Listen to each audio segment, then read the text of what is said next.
जी के प्रतिनिधि हमारे राष्ट्रीय अंतर्राष्ट्रीय कन्वीनर कैप्टन प्रवीण निखाड़े जी, इसी प्रकार से हमारे बीच में विनय रक्षित भांटे जी, हरियाणा के सदबीर बौद्ध जी, लोकजंग तामांग जी और समस्त यहाँ पर उपस्थित है। तो पूर्ण रूप से महाराष्ट्र के जितने भी छोटे से छोटे या बड़े से बड़े संगठन हैं, भारत के जितने भी बड़े बड़े संगठन के राष्ट्राध्यक्ष ने पूर्ण रूप से 17 सितंबर का जो पटना में शांति रैली हम ऑल इंडिया बुद्धिस्ट फोरम और भारत के सभी बौद्ध संगठन के तत्वाधान में हो रही है। विशेष करके आपको मालूम है बीटी एक्ट जो 1949 के कानून है, उस कानून के आधार पर 9 मेंबर में सिर्फ 4 ही बौद्ध है। संपूर्ण रूप से उस कमेटी में जब बौद्धों की सबसे पवित्र तीर्थ स्थल है महाविहार बोधगया, वहाँ पर कमेटी में संपूर्ण रूप से बौद्धों का हो, इस विषय में काफ़ी चर्चा हुई। जय भीम सभी को। मैं आकाश लामा हूँ, मैं ऑल इंडिया बुद्धिस्ट फोरम का जनरल सेक्रेटरी हूँ। आज नागपुर में दीक्षा भूमि में एक बड़ी कार्यक्रम हुई, सुबह नेशनल मीटिंग हुई जिसमें 12 राज्य के हमारे धर्म मित्र भांटे सब आए थे।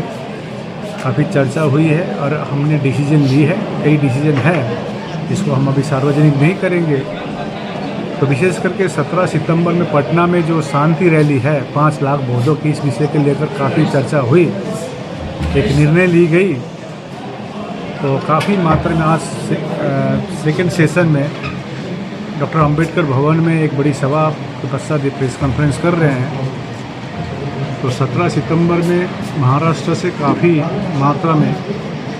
लोग आ रहे हैं शांति रैली के लिए। और आपके यहाँ मेरे बीच में समता सैनिक दल के राष्ट्रीय अध्यक्ष जी हैं सुनील सारीपुत्र जी, इसी प्रकार से बुद्धिस्ट सोसाइटी ऑफ इंडिया के राष्ट्रीय अध्यक्ष चंद्रबोधी पाटिल जी, भांते प्रज्ञाशील महाथेरो जी, भांते बुद्ध घोष जी, इस प्रकार से हमारे एडवोकेट शैलेश जी, राष्ट्रीय बौद्ध महासभा के जो डॉक्टर भीमराव अम्बेडकर के पोते भीमराव अम्बेडकर, यशवंत अम्बेडकर जी के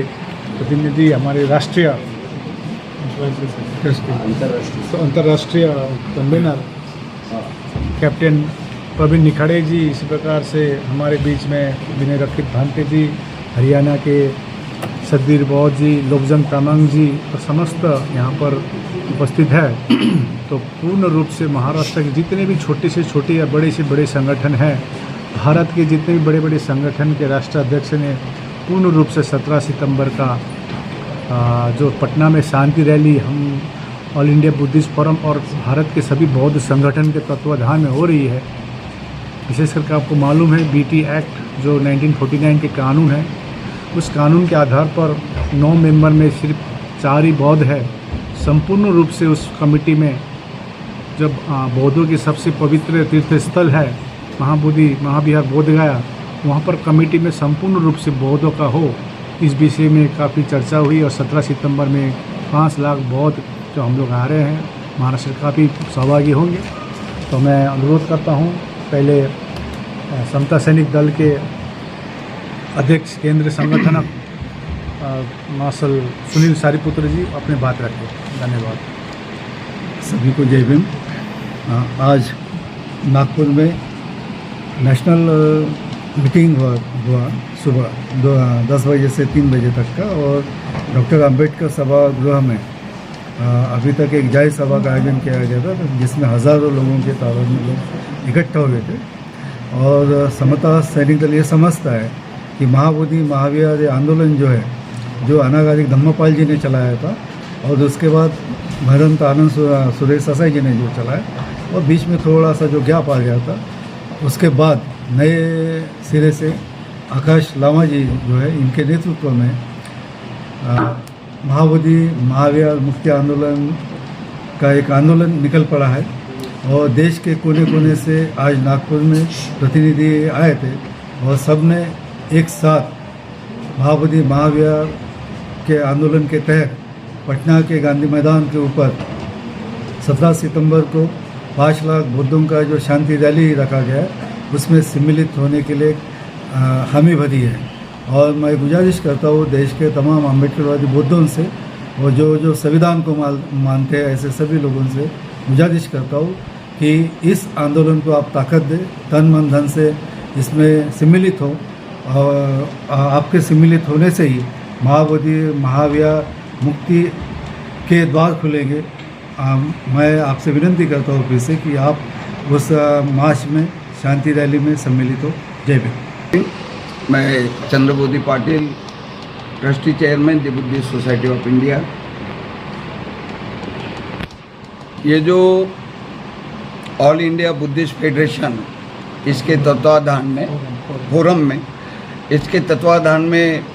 जो पिछले एक वर्ष से महाबोधि बुद्ध गया का महाबोधि बुद्ध विहार है उसको मुक्त करने के लिए जो आंदोलन चला रहे हैं, तो हमारे उसके महासचिव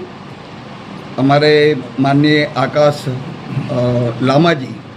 और हमारे प्रज्ञाशील भंटे जी और सभी साथ में जो हमारे प्रतिनिधि है, मैं बुद्धिस्ट सोसाइटी की जितनी भी शाखा है ये आपके माध्यम से ये मैं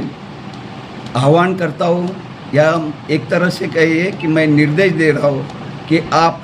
अधिक से अधिक संख्या में 17 सितंबर को जो पटना में शांति रैली का जो आयोजन किया गया है उसमें आप सम्मिलित हो जाए। वहाँ पे नज़दीक जैसे बिहार है, उत्तर प्रदेश है, जो नज़दीक के जो प्रदेश है, तो हज़ारों की संख्या में वहाँ पे उपस्थित रहे। और साथ में हमारे शाखाओं के पदाधिकारी ने सभी जो बाबा साहब के अनुयायी है, बौद्ध धर्म के अनुयायी है, जो बौद्ध धर्म को मानते हैं, उन सभी से मैं विनम्र निवेदन करता हूँ कि अधिक से अधिक संख्या में इस शांति रैली में आप शामिल हुए, जिसमें एक साथ एक संगठन के रूप में, एक अपनी ताकत के रूप में अपने शासन प्रशासन को दिखाए, ताकि हमको वो जो महाबोधि का विहार है वो मुक्त करने में आसानी होगी। नमो बुद्धाय, जय भीम। खड़े जी है सभी आप बुद्धाय, जय भीम। मैं captain Praveen, international secretary Buddhist society of India, जिसका नेतृत्व डॉक्टर बाबा साहब अम्बेडकर जी के पोते डॉक्टर भीमराव यशवंतराव अम्बेडकर साहब कर रहे हैं। भारत के 26 राज्यों में भारतीय बौद्ध महासभा की शाखाएं हैं और हमने आदरणीय आकाश लामा जी जिन्होंने इनिशिएटिव लिया है शांति मार्च 17 सितंबर को पटना के गांधी मैदान में डॉक्टर भीमराव यशवंतराव अम्बेडकर साहब ने के माध्यम के बिहाफ ऑफ मैं ये कहना चाहता हूँ कि सभी 26 राज्यों के शाखाओं से हमारे प्रतिनिधि और जितने भी हमारे सभासद हैं वो लाखों की संख्या में शांति मार्च 17 सितंबर का पटना के गांधी मैदान में शामिल होकर इस शांति मार्च के कार्यक्रम को सफल बनाएंगे। यही मैं सबको आह्वान करता हूँ। नमो बुद्धाय। मेरे भारतवर्ष के तथा विश्व के सभी बौद्ध बांधवों को एडवोकेट शैलेश नारनवरे का नमो बुद्धाय और जय भीम। बनते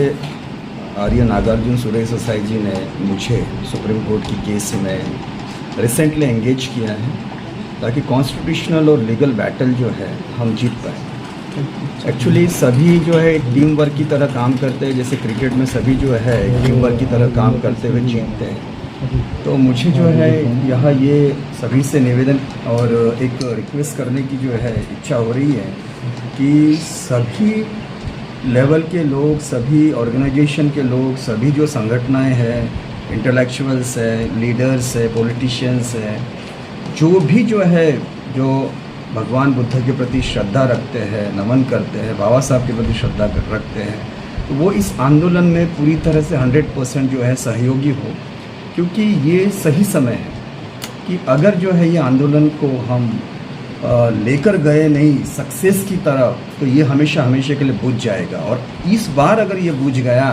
तो फिर मुझे नहीं लगता कि फिर जो है ये आंदोलन फिर हो पाएगा। तो ये जितनी ताकत जो है हमें चाहिए, चाहे वो लीगल फील्ड की हो, चाहे वो जो है सोशल फील्ड की हो, पॉलिटिशियंस लेवल की फील्ड हो, तो हर तरह के जो है हमको जो फैक्टर्स है सक्सेस के लिए, वो यहाँ इम्प्लीमेंट करना होगा और किसी भी हालत में महाबोधि महाविहार की जो है मुक्ति उसे जो है हासिल करनी ही होगी। एक्चुअली यहाँ पर जो है मैं एक बात विशेष रूप से कहना चाहूँगा कि बाबा साहब ने 1950 में संविधान दिया इस देश को और उसके एक साल पहले 1949 में ये महाबोधि टेम्पल एक्ट जो है वो आया और उसकी वजह से जो है ये मैनेजमेंट कमेटी वो ऑर्गेनाइज हुई, इस्टेब्लिश हुई और वहाँ जो है 4 लोग बुद्धिस्ट रहेंगे, सिर्फ 4 लोग जो है दूसरे और एक जो है वो डीएम रहेगा, कलेक्टर रहेगा और वो भी हिंदू। तो ये जो है ये पूरी तरह से असंवैधानिक है, अनकॉन्स्टिट्यूशनल है। और मुझे ऐसा लगता है कि जब संविधान आया तो वो जो है उसके पहले के जितने भी जो एक्ट्स है, जो स्टैट्यूटरी प्रोविजंस है वो रिपील हो जाते हैं, वो ऑटोमेटिकली कैंसिल हो जाते हैं क्योंकि संविधान सुप्रीम है। और ये अगर संविधान के भी अगर ऊपर सुप्रीम ये एक्ट अगर अभी भी जो चल रहा है तो ये बहुत ही जो है Mokri of the constitution of India है। तो हमें जो है सुप्रीम कोर्ट को ये बताना है कि जब बाबा साहब ने आर्टिकल 25 दिया है, फंडामेंटल फ्रीडम टू कंसाइंस और फ्री जो है हमें अपनी वर्शिप करना है, प्रैक्टिस करना है, प्रोफेस करना अपना रिलीजन, बुद्धिस्ट रिलीजन, और इसका जो भी मैनेजमेंट है, कंट्रोल है, हमें अपने ही ढंग से करना है और एक्सक्लूसिवली वो बुद्धिस्ट लोग और कम्युनिटी ही होनी चाहिए। तो ये जो है ये सभी के लिए जो है लागू है। सभी के लिए जब लागू है तो इक्वालिटी ग्राउंड पर जो है बुद्धिस्ट के लिए क्यों नहीं, ये प्रश्न है। तो हम ये कॉन्स्टिट्यूशनल इशू जो है सुप्रीम कोर्ट के सामने रखने वाले हैं और जो भी स्ट्रैटेजी, लीगल स्ट्रैटेजी और जो हमारी टीम यहाँ काम कर रही है, हम जितनी भी जो है शक्ति यहाँ पर इकट्ठा करना चाहेंगे लीगल तरीके से वो करेंगे और कॉन्स्टिट्यूशनली और लीगल जो है इसको सक्सेस करके दिखाने की जिम्मेदारी और निष्ठा और श्रद्धा ये हमारी रहेगी। एक बहुत ही जो है तहे दिल से जो है मैं आप सभी से आह्वान करता हूँ कि हमें हर तरह का जो है एक आपसे सपोर्ट चाहिए। लीगल सपोर्ट करिए, फिनेंशियल सपोर्ट करिए और जो है आप अपने जो है श्रम का सपोर्ट करिए, अपना समय दीजिए। तो ये बहुत बड़ा इशू है, जैसे दीक्षा भूमि का इशू है। अभी दीक्षा भूमि में हमें जो है और ज़मीन चाहिए विकास के लिए, उसी प्रकार से ये महाबोधि का जो इशू है, जो ये एक शतक से चल रहा है, इसका सॉल्यूशन निकाल के हम रहेंगे, इतना दृढ़ संकल्प हमें लेना चाहिए। चाहे कुछ भी हो जाए, एट एनी कॉस्ट, यानी करो और मरो की जो सिचुएशन जो है वो आनी चाहिए और बलिदान करना चाहिए। तो मैं बहुत बहुत धन्यवाद देता हूँ कि जिन्होंने जो इनिशिएशन किया है लामा सर ने और उनकी जो टीम है, तो इनको हमें सपोर्ट करना चाहिए और बहुत अच्छी तरह से जो है ये फाइट करना चाहिए, क्योंकि जो दुश्मन है वो हमसे बहुत ज़्यादा पावरफुल है और उसके पास में सत्ता है। तो मैं चाहता हूँ कि ये सारे जितने भी जो है अपना हमारे आड़ में जो ऑब्स्टेकल्स है, दुश्मन है, इनका खात्मा करते हुए हमें ये जीत हासिल करनी होगी और धम्म की शक्ति हमारे साथ में है, बाबा साहब के संविधान का पावर हमारे साथ में है। नमो बुद्धाय, जय हिंद।